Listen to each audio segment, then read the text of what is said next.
the flotilla's big idea. Alright, let's talk about boats. And not just any boats, we're talking about the Global Sumud Flotilla.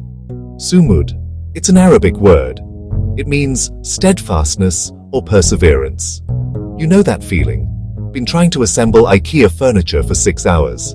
The instructions are just a series of confusing pictograms, and you refuse to give up, even though you're pretty sure that last piece was for a different bookshelf. It's about digging in your heels against overwhelming odds.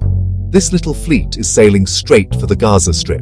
Gaza, a place under a pretty intense blockade. It's a humanitarian mission with a whole lot of political baggage. It's an act of defiance, a floating protest sign on the Mediterranean Sea. The core purpose, when you boil it all down, is to shine a massive, unignorable spotlight. So, what's the actual game plan here? It's not just a bunch of folks hopping on a yacht and hoping for the best. The organizers have laid out a mission with very specific, ambitious objectives. It's like they've created a PowerPoint presentation for challenging a regional military superpower. First on the list, they want to break the blockade. Not just poke it, not just tickle it, but sail right through it and dock in Gaza. They argue the blockade is a form of collective punishment and illegal under international law. The second objective, delivering humanitarian aid, medical supplies, anesthetics and cancer drugs, educational materials for kids, water purification tablets, spare parts to fix crumbling infrastructure. It's not enough to solve the crisis, but it's a symbolic and practical gesture. And finally, the third goal, raising awareness. The flotilla is a giant floating media event, live-streamed and tweeted. International observers and parliamentarians on board make sure it won't happen in the dark. So, who are these people who willingly sign up for a trip that reads like an international incident? You might picture a very specific type, but it's more like a casting call for a global disaster movie. A veritable United Nations of activists coming from dozens of countries. Seasoned, veteran peace activists in their 70s. Young, idealistic university students. A mix of generations, backgrounds and motivations, all crammed onto a few boats. The passenger list reads like a who's who of people who care. Doctors, nurses. They've read WHO reports on Gaza's collapsing healthcare system and decided to do more than read. Lawyers, legal experts ready to argue maritime law and human rights.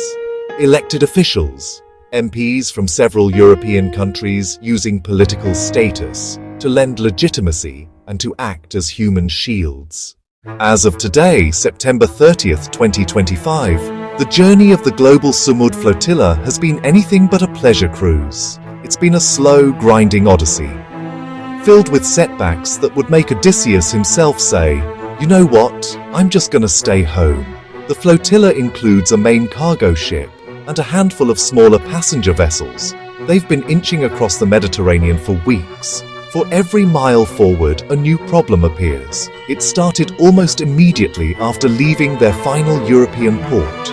Activists reported mysterious engine failures. 1 minute they sail, the next, a critical engine just stops. When multiple boats fail in a supposedly safe channel, you start to wonder. Then came the drones. Unmarked aerial vehicles shadow the flotilla almost constantly. They buzz overhead for hours, little technological gnats filming every move. Activists are documenting the drones as much as the drones document them. There are also allegations of GPS spoofing, GPS signals manipulated to make them think they're off course. A form of digital harassment designed to disorient and demoralize. Moving further east, the flotilla picked up some company, unwanted escorts. Over in Israel, the official response to the flotilla has been, to put it mildly, unwelcoming.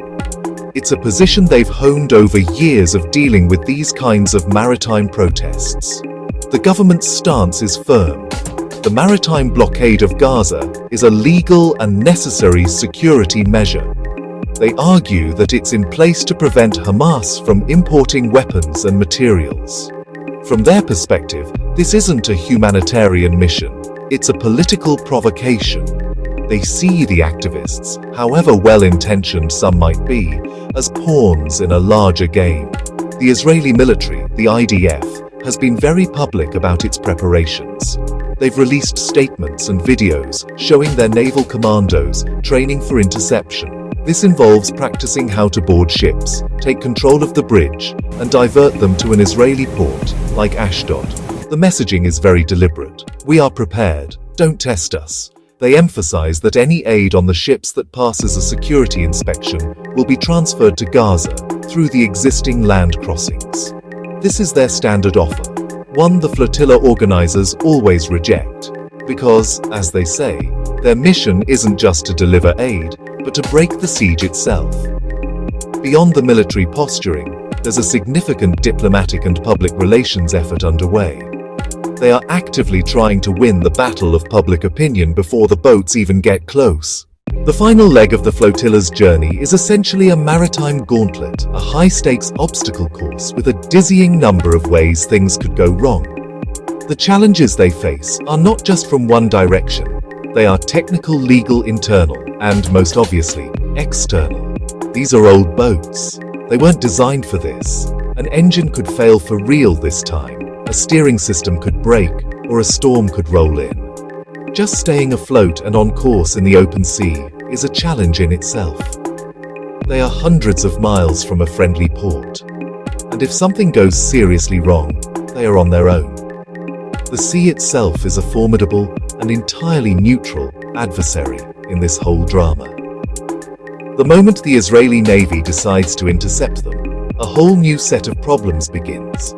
In international waters, in waters claimed by Israel as a security zone. The legality of the blockade itself is a hotly debated topic in international law. So, what's the endgame here? Let's break down the possible outcomes, because this story can really only end in a few ways. First, there's the miracle scenario. The flotilla succeeds. Against all odds, the Israeli government decides the potential PR nightmare isn't worth it, stands down its navy, allows the ships to sail into Gaza's port.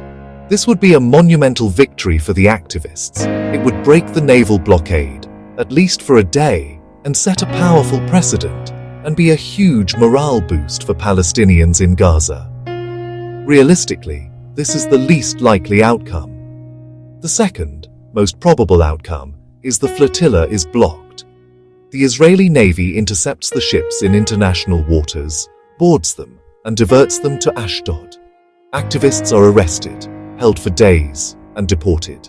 The aid is confiscated, and Israel says it will transfer the aid through its own channels.